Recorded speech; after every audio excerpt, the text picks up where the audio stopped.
Hey everybody, welcome back to 5 disturbing, creepy, paranormal, and just spine-chilling posts that I find and narrate on Reddit. If you enjoy the video, please don't forget to hit like, and if you enjoy this kind of content, please don't forget to hit subscribe. These are the stories.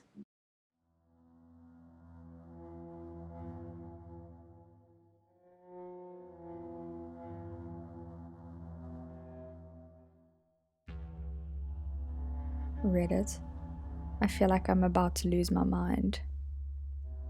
Hello, I, a 27-year-old female, am married to my husband, who's a 31-year-old male, and we have 2 children. These are fake names: Isaac, who's an 8-year-old male from my first marriage, and Tiana, with my now husband, who is a 5-year-old female. I'm new to Reddit, so I have no clue if this is even the right subreddit for my situation. I'm very distraught right now because I have been seeing this woman almost everywhere I go, and I have no idea if this is happening by coincidence, and I'm trying to be as calm as I write this. I'm also not great with English, as it is not my initial language. This whole situation started somewhere around May 2022, where me and Isaac were at a local park, just doing our own thing. My son was just playing with some other child at the monkey bars when I saw this woman approach me. She had red hair, pretty sure it was natural, and her face seemed tear-stained. I became concerned as I thought she was crying. I proceeded to ask her what was wrong, if she was alright, but she kept staring at my son. The more she looked at him, the more she sobbed. Then, all of a sudden, she sprints to him, running, screaming, "Michael!" She kept calling him that, and it freaked me out. I mean, she was running to my kid and calling him a different name.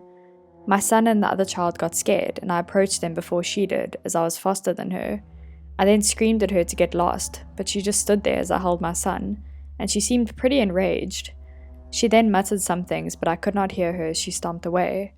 The other child's father and I talked for a bit, and he seemed alarmed by what happened. He predicted that she was probably a grieving mother and that my son looked like the child she lost. I was still disturbed and took my son home. Since then, I had been afraid to take any of my children to any public areas despite my husband's reassurance. Skip to June 2nd, 2022. I get a call from my school stating that a woman, who was a new volunteer for lunch duty, kept mentioning that my son was her Mikey Bear and that she has been looking for him for years. They told me that another volunteer who had been working with her reported this. I was scared as hell, and I acted immediately by signing my kids out for the day.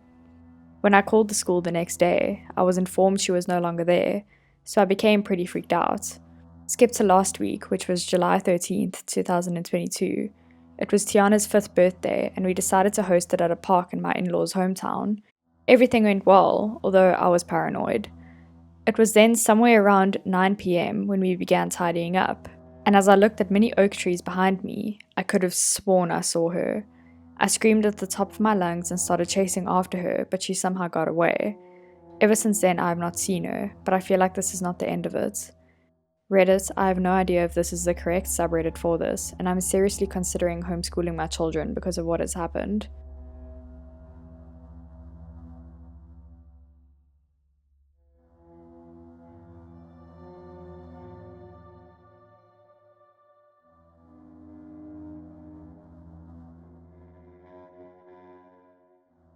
Stalked by a weirdo on a flight and airport. Then, the stalker texted me on Instagram. It was the month of January, and I had just got done with my exams at college. I'm 21, and being in a long-distance relationship, I hadn't seen my boyfriend in over 3 months. Since I had some free time, my boyfriend and I planned this getaway trip to the mountains, as it was the prime time to experience the snow. Although this meant that I would have to fly out to a city, which I've never been to before, so I was a little skeptical at first because this trip had to be kept a secret from my brown parents, who don't really approve of me having a boyfriend, let alone traveling with him. But we were together for 5 years, so I was determined to go. All of my friends knew about this trip and had all the required details. Fast forward to the day of the flight. I was seated in the window seat next to a fairly older guy, probably in his late 30s. I was on my phone and so was he. He was texting someone back and forth, and I remember thinking how annoying his phone's notification ring was. He gave me a very weird vibe the moment he sat next to me, but I shrugged it off as I thought I was just prejudiced against him. As the flight took off, I noticed no one occupied the aisle seat besides him, and I wondered why he was not moving up there because 1. Naturally anyone, whether me or him, would like some privacy, and 2. Men usually shift or make space for a woman in our country in public settings. The man was glued to the seats and I could feel his eyes on me when I was looking out the window. Some time passed by and he started making small talk and questioning me. Where are you from? Whether I stay in the city that I'm flying to? How old am I? Is my friend coming to pick me up from the airport? I could feel the creepy vibes oozing from his sinister face and I knew I had to be smart enough to not tell him my personal information. I lied to him and told him that I indeed lived in the city that I was flying to, so there couldn't be any chance of him trying to mislead me. I avoided him and did not peel my eyes off of my phone for a long time. He tried to put on the nice guy act and started telling me about his job and travel plans for the upcoming weekend, and I wasn't even replying to him at this point. I could in some way physically feel him coming closer to me. I was a little freaked out, but I thought I could handle this for another 20 minutes before the flight lands. At this point, the overhead lights are dimmed off in the flight as it was night, and at the exact same time, I swear the creep grinned and relaxed before staring down at me like we were in love or something. I just backed up to the window and started clicking photos of the view from the flight. This is when the creep says, "You're so cute. Can you give me your number?" I was frozen.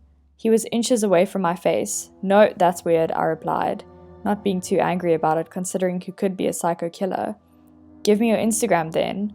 At this point, I was sure this dude would not stop at this. "No, I have a boyfriend. Stop," I said sternly. This creep stared at me without blinking and just put on the mask of a nice guy again and offered me a bottle of water. I was glad the flight attendant announced that we were about to land. I would finally be away from him. This is when he started to extend his hand towards me and whispered, "Can I hold your hand?" I was scared because I thought this guy was definitely going to touch me. "What? No, are you mad?" I managed to semi-scream. He just gave me a blank look and said, "Why?" I kept quiet and was internally praying for him to just leave me the F alone. The flight eventually landed and I hurried to get out of there with my stuff.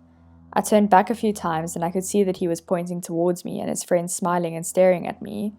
I quickened my pace towards the baggage claim and so did he and his friends.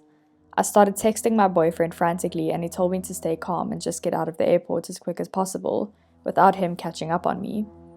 I picked my bags and got out of the terminal and was waiting for my cab, and I was relieved that I finally made it out. A couple moments later, I felt someone touch my hair, and I turned around and this creep was standing behind me with a crazy smile on his face. My heart was beating so hard I thought it would jump right out of me. "Do you need a ride home? We could take you. Don't hesitate too much."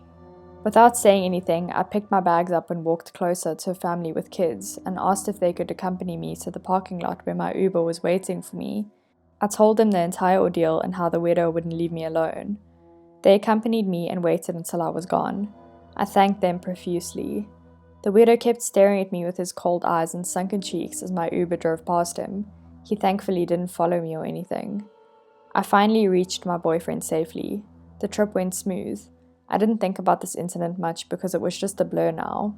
A few months later, while scrolling through my Instagram, a new follow request popped up on my profile. I opened it. My heart was in my mouth. It was the creepy weirdo. He somehow found my Instagram. His text popped up. "Remember me?" I blocked him. I deleted my Instagram and I haven't been back on there since.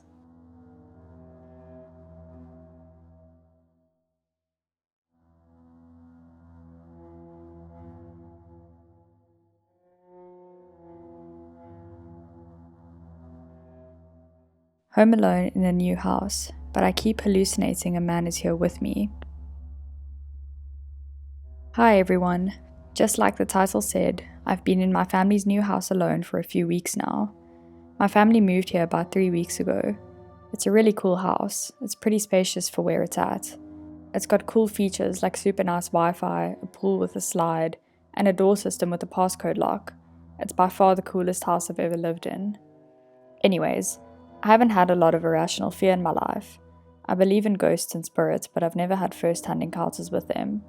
I think most stories people tell aren't real, and I wonder if mine is. I don't know if it is, but I figured I would share some details. The first night I got here, I had to take a 5-hour flight, so I was pretty tired by the time I got home. When I got to the new house, I looked around for a little bit, called my dad, He told me which one was my room, and I came in and went to sleep. I woke up at like 3 a.m. with my door wide open and lights on all over the house. I was pretty sure I had turned at least some of the lights off, so I was kind of anxious. But I also figured it could have just been my mind making it up. I got up, turned off the hallway light, closed the door, and turned off the lights in my room. I'm gonna be honest with you, I didn't want to go all around the house because I'm a wuss. The next day I had no problems. I bought a pizza and chilled out by the pool. I was loving living in this mini mansion by myself. A few more days went by, and one night I was watching Moon Knight in my living room when I fell asleep on the couch. I woke up naturally at about 2 a.m. on the recliner chair. The lights were off this time rather than on, and I knew I'd left them on. I sat there for a moment and then realized there was something moving in the kitchen.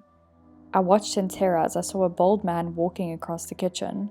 He had an abnormally large head, almost like a light bulb, with this grinning smile. The room was illuminated only by the glass screen door to the right of the kitchen. He just started walking back and forth through my kitchen. My heart was pounding. My phone was dead because I fell asleep and I just stared, holding my breath, holding myself completely still, doing my best to hold back my shivers. He kept walking back and forth, opening drawers. He did this for about 10 minutes until he looked over at me and then walked out of the house. When he left, I sprinted upstairs and looked outside, only to see nothing. I figured it was a dream. I went downstairs and checked the door. Yep, the automatic lock is good. There is no way anyone could have gotten in or out. At midnight, my passcode lock refuses entry, and you have to have the physical key to get in. I chalked it up to a hallucination and went to bed. The next night, I had been playing some video games online with a buddy of mine. We were having fun until I walked down at about 11 p.m, only to see the front door wide open. I had left earlier to go get some food, but I remembered closing it when I came home. I was unnerved by this, but still thought not a lot of it. I went to sleep at about 11 p.m. that night. I was sleeping normally until I woke up at 3 a.m. again to see the lights on outside my room. I swore I had turned them off. I heard footsteps outside walking up and down my hallway. I sat in horror again, lying in my bed, trying not to make a noise. I had thought maybe someone had really gotten into my house when I had left the door open. However, the lights turned off and nobody left the house because I would have heard it out the window. So once again, I figured it was just my mind playing tricks on me. This brings us to last night. Well, more like this morning. Last night, I went out to get food again. When I left my house, I remember closing the door and turning the lock on. I heard the click, and I left. I ended up going to Five Guys, which, by the way, guys, way too expensive for not very good food. Anyways, when I got home, I was mortified to see the door wide open. This time I was highly scared. I snuck into my house, closed the door, and locked it. I went into my kitchen and grabbed one of those steak carving forks as a weapon and went through my house.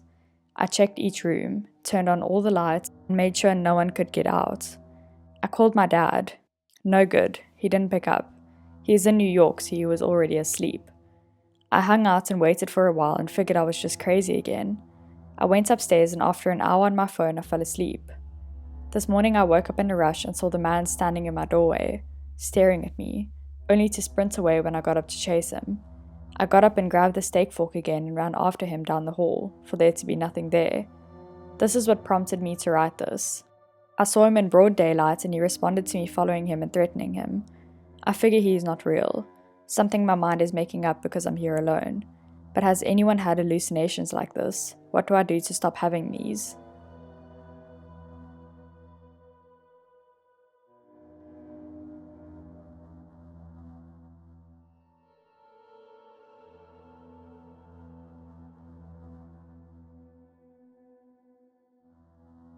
I found pictures of girls tied up on social media account from a guy I met at a bookstore. Hi all, 23-year-old female here. Today I was in a bookstore when a guy came up to me. He had trouble making eye contact, communicating, and was making abnormal gestures overall. The first thing he did say was hi, and said he really liked my outfit, and that I'm very pretty. He seemed really anxious and harmless, so I continued talking to him. He asked me where I live and got my Instagram/phone number. As he was leaving, he asked to take a selfie with me. I thought this was really odd, but said yes, and then he ran away. He followed me on Instagram a couple hours ago, but his first/last name wasn't listed. So I looked up his Instagram handle, into Safari to see if he had other social media. Then I found a DeviantArt account with the same name, with hundreds of saved photos of girls tied up. That's the only thing the account had on it. It wasn't like a bondage kink, but legitimately just photos of girls tied up, abused, being tortured. I confirmed the account was his by digging and matching the birthdays. Am I being paranoid or should I be worried? He has my first and last name, Instagram, and phone number. This makes me feel really uneasy and I'm having anxiety. Edit. I'm starting to really freak out. He found my TikTok account. That doesn't have my name stated anyway, and my phone number is not linked. I have absolutely no idea how he found it. Update. I need help. He found my TikTok account that doesn't have my phone number or name attached. He followed it after I blocked him on Instagram. I'm really scared because I have no idea how he found this account, and makes me think he has found all of my social media accounts. Someone please let me know how he found this account. I'm ultimately scared he's going to find out where I go to school, my address, etc. Second update. Some people in comments are debating whether it's a kink or not. One of his saved/favorite posts is an extensive explanation of gag theory, outlining details about lungs, lips, etc., and how to properly stop someone from talking, making noise, and continuously using the word victim and captor. Third update. I've told all my close friends and my mom. The entire situation including his name, so if anything happens, they will have an idea of who's involved. I've also removed my last name from all social media platforms and privated my accounts. I don't know if it's directly related to the guy, but I woke up with my apartment door wide open. I triple checked that the deadbolt was on before I go to sleep. Weeks earlier, I ordered a Ring camera and it was stolen. Edit, I should have clarified the package itself was stolen. I think we have surveillance cameras in my building, so we will check there. Holy F, I'm terrified. Update 4. The police are coming to check it and I've received the security footage. Update 5. Hi all, the police came. The footage showed no one entering my apartment, but I'm slightly suspicious because there are large time frames missing from the footage. The landlord said the cameras in my apartment building are motion censored, so the first timestamp before I woke up showed my door closed. The next shows me around 10 AM peeking my head out of my apartment door, as I noticed the door was open. It's interesting that the camera didn't catch the door opening in any capacity, even if by happenstance it opened by itself. I asked about someone entering through the windows and they said it was unlikely. I don't know. I feel unsettled because it sounded like they were pushing the possibility that the door had opened by itself. But I don't know how that could have happened in any way if I triple checked that the deadbolt was locked before I went to bed. I do this every night. I'm getting an alarm system installed in my apartment tomorrow. I have a roommate. They weren't home at the time of the incident and confirmed they did not arrive home until after I discovered the door open. I'll be investing in methods to protect myself. This entire incident today has made me feel like I'm going crazy.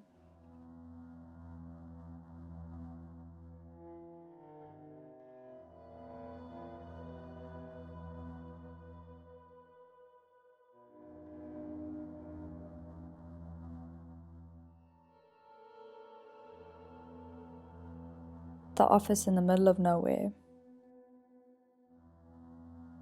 When I was 19, I worked for a company that allocated labour to rural areas of Australia. Basically what you did was tell them when you were available, and they'd send you to a remote farm for a few weeks where you'd do whatever they needed done. It was hard work and long hours, but good pay and good fun if you got in with a nice group of workers. When this occurred, I was working on a large property.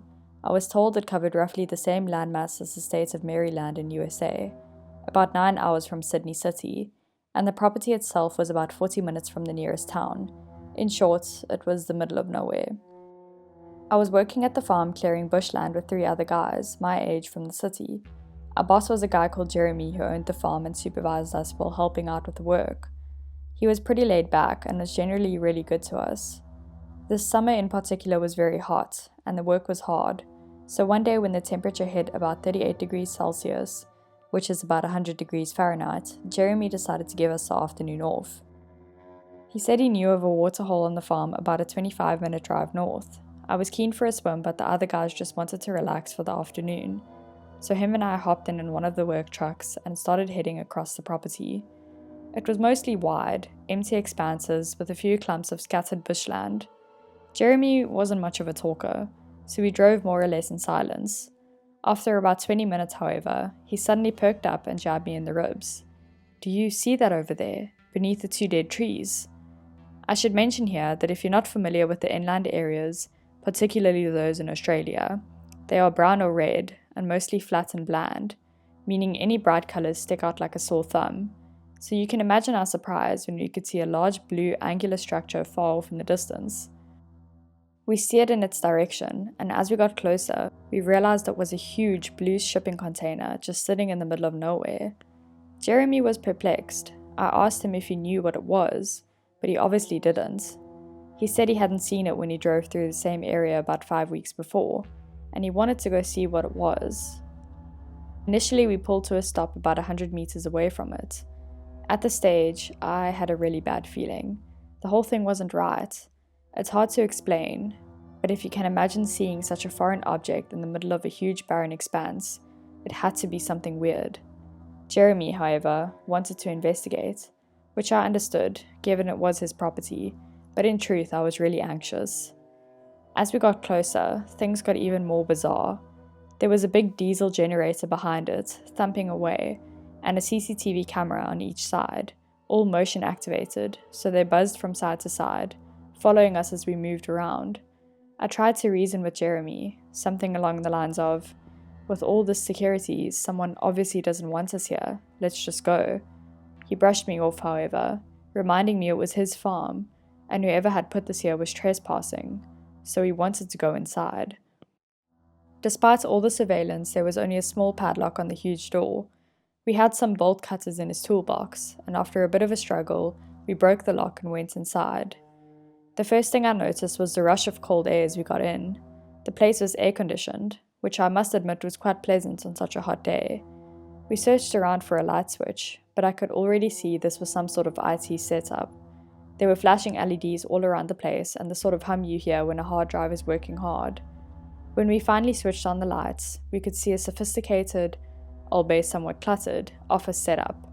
There were hard drives the size of bar fridges and other computer equipment lining the walls, sometimes piled 2 or 3 high, and plastic storage boxes scattered around the far wall, and several desks with computer monitors arranged in the middle, complete with rolling office chairs. At this stage, I felt like I was in one of those nonsensical dreams. This made absolutely no sense. We wandered to the middle and sat down at the desks to see if the computers could give us any idea of what the hell was going on here. My heart was racing and I just wanted to bolt. We had been seen by the CCTV, so if anyone was monitoring, they already knew we were here. Jeremy, on the other hand, was adamant we had to get to the bottom of this, so I put on a brave face and started looking through the computer. This went on for a while, but in short, neither of us had a very high grasp of technology outside of Facebook and Microsoft Word. The best I can describe it from my lay position is that it was endless lists of computer talk. It was like the old Napster or LimeWire download screens looked like, just constantly picking up and receiving data, then recording it on several windows. I gave up on the computers and walked cautiously over the far end of the container to the big pile of storage boxes. By then I was pretty sure no one else was there, as there was nowhere to hide really, but I was still incredibly on edge. I decided, against my better judgment, to see what was inside all of these boxes. My brief sift through this box still makes me feel sick to the stomach. It didn't take long for me to realize that this box was full of posters, DVDs, and photos, all of hardcore child pornography. One thing that still gets to me is that it was all neatly ordered into folders and smaller boxes. These people were organized. I immediately recoiled, jumped up, and ran over to Jeremy. I could hardly string a sentence together.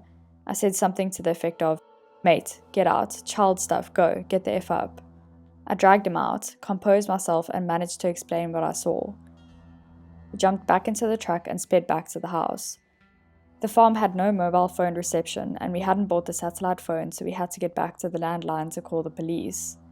Once we called them, they still had to make it all the way to the farm from the nearest police station, which was in a town about a half hour from the town closest to the farm, as I mentioned, very remote. We waited, talking frantically about what we'd seen, until the cops arrived almost an hour later. They arrived with 2 4-wheel drives and we jumped in and led them back. This is where it gets worse. By the time we got back, the container door was open and there was a fire inside. We had only 2 small extinguishers in the car, and these did very little. The fire department took an hour to get there, at which stage most of the damage was already done. An arson report by the federal police found almost no evidence of the computer equipment described, and only traces of paper and cardboard. This means that whoever ran it knew we were there and had time to come and remove most of it and get away. There were various ways to get off the property, and the landmass was huge, so there was no real way to tail them. Since the police hadn't taken us all too seriously in the first instance, probably due to our poor explanation on the phone, aerial surveillance was also impossible by the time we had pieced it all together. I took a keen interest in following it up, but with no real evidence of who might be responsible, the investigation went cold. I've kept in contact with Jeremy, and the shipping container is still sitting there on the farm, as it's too expensive to move. I'll never forget what I saw in those boxes.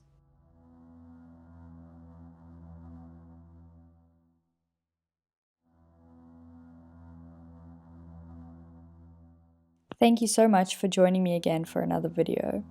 I hope that you enjoyed the stories. If you do like the video, please don't forget to give it a like, and if you enjoy this kind of content, please don't forget to hit subscribe. Please let me know which story was your favorite in the comments down below. I hope you have a great week, and I'll see you next week.